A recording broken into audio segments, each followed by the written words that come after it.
Hello YouTube, D-Decken here, and wow, just wow. Duel Links has released a brand new Pick-a-Gift with a brand new format to look at, and I'm excited to talk about it today.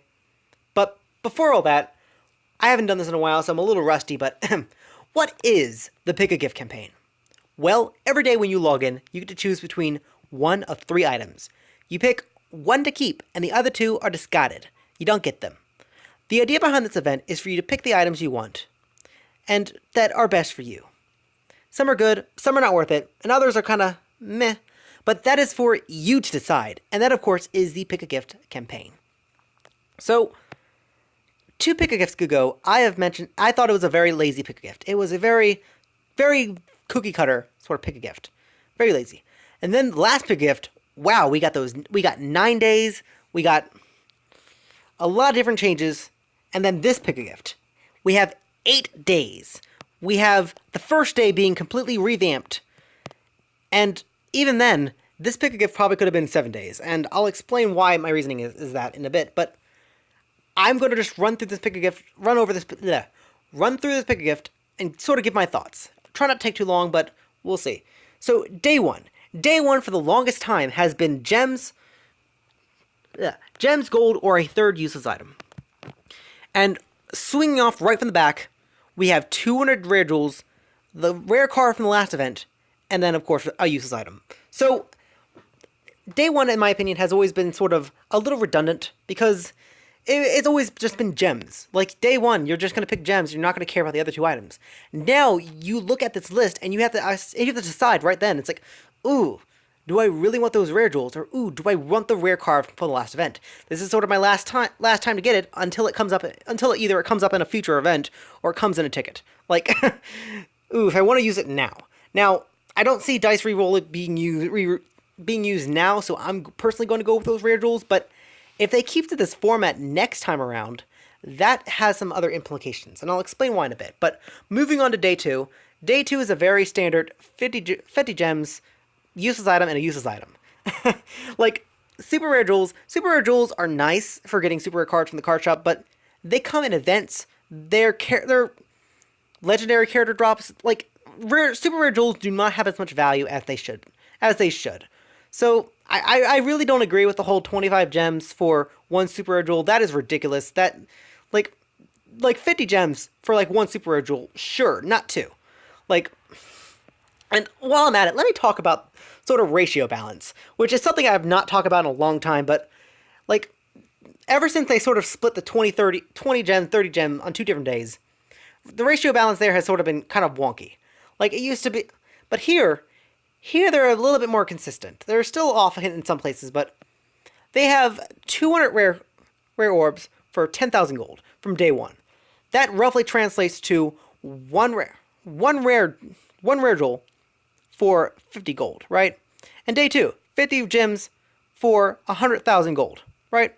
That roughly translates to 1 gem equaling 200 gold.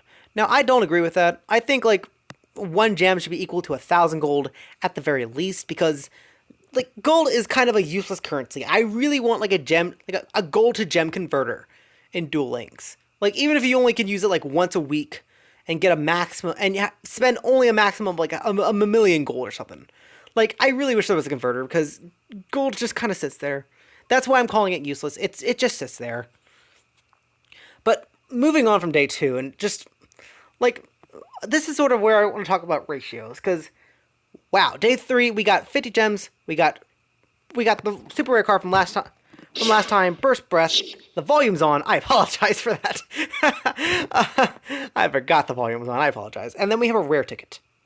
Why? Now, ideally, when a rare ticket is paired up with a rare card, the idea behind that is, hey, you can either get this rare card that's exclusive for this event, or, you can get another rare card of your choice. Like, that's the idea behind a rare ticket, and that's kind of why I should say the rare tickets should be glossy rare tickets, because we already get rare tickets when we log in anyway. But comparing a rare ticket to a super rare card, that is a little bit ridiculous. Like, that is a no-no. You either get a super rare card or you get a rare ticket. I mean, even if you don't want the rare card, you can convert it into a rare orb, which I can see the value there, but at the same time, a super rare card into a super rare jewel, that's supposed to have more value. It doesn't, but it's supposed to have more value, so I don't know why they line them up like that, but I don't know. Day 4 is stupid. Day 4 is like the worst day. I wish we could skip it. We either get useless item, or subpar useless item. Like, why have a rare ticket on day 3 and a rare ticket on day 4? If we're just gonna pick the rare ticket on day 4 and not on day 3. I'll be honest. Dual orbs are they are useless to a certain extent. They are useful to a certain extent, but they're not desirable. I mean, I at least don't find them desirable, and gold again is stupid. But if you're going to like that, you're just going to pick the rare jewel, and the sound's still on. Turn the sound off. Turn the sound off. Sorry about that. Skipping day 4, going on to day 5. Day 5 is where I sort of get a little confused.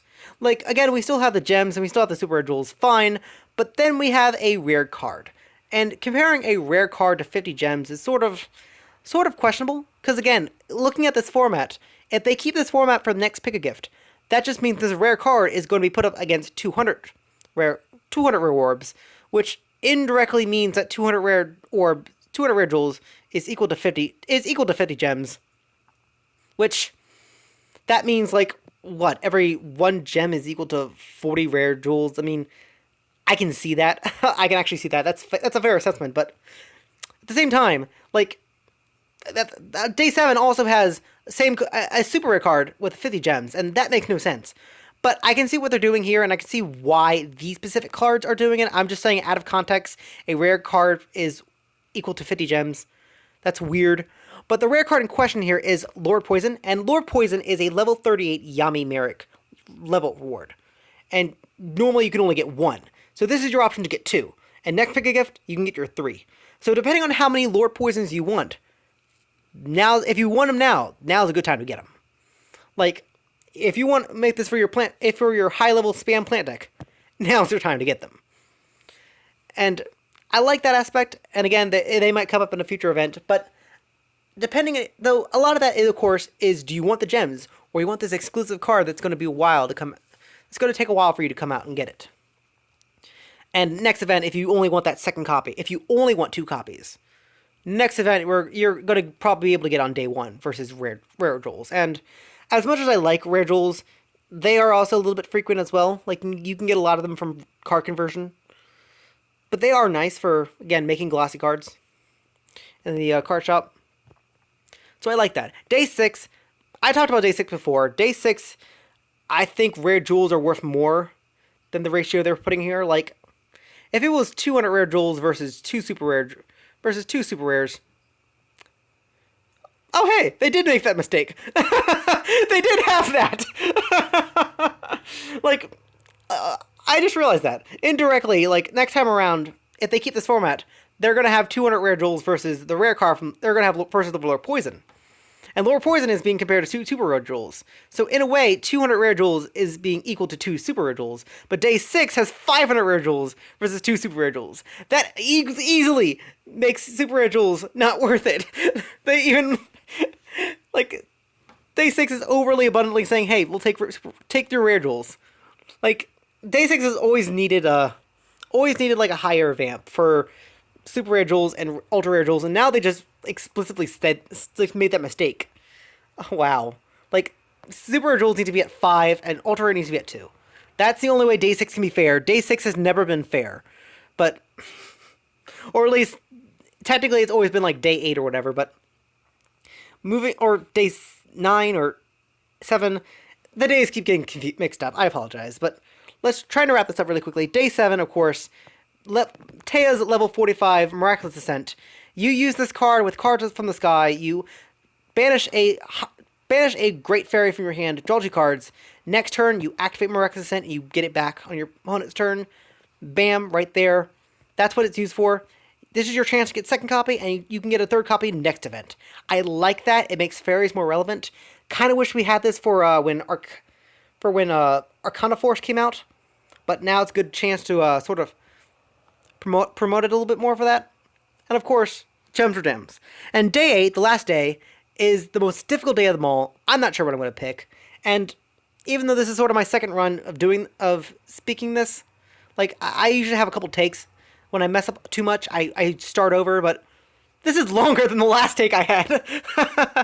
I apologize, but let me know what you think of this event in the comments. I like it overall. Is some ratio issues, which I'm always going to point out, but there are ratio issues, but if you don't care, then it's a nice event. But what do you think? Let me know in the comments, and have a good day.